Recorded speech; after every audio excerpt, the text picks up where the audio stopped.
So issue number 31 starts out with some Decepticons taking over an oil tanker somewhere in the Caribbean. But why did they take the oil tanker? It was a test run to see how quickly and how efficiently the Decepticons could take an oil tanker and get the fuel out of it to process for more energy.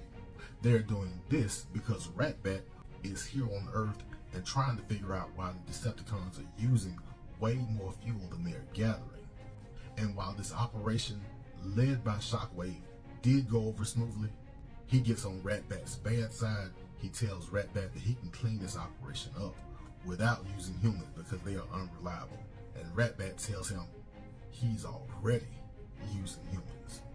Meanwhile, Sparkplug has set up a washing room and he is bringing in customers. Buster's girlfriend Jessie stops by. Jessie brings out this news article in the paper about a fuel shortage in the Pacific Northwest.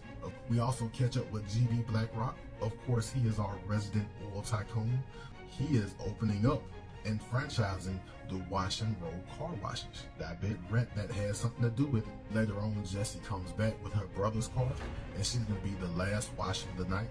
Her and Buster go through the car wash while Jessie is apologizing for bringing him to the car wash. A whole bunch of lights flicker, and before you know it, Jessie is acting different, like she's hypnotized.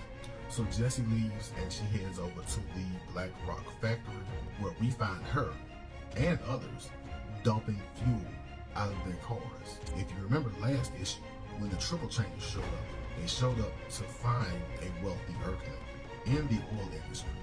And Astro Train shot him with some kind of chip or whatever, and we didn't know why.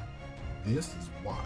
It was a kind of mind control chip. The lights in these car washes are going to hypnotize people who come through, and he has them to go fuel up somewhere, anywhere, any gas station, and then come back to Black Rock's site and siphon off that gas.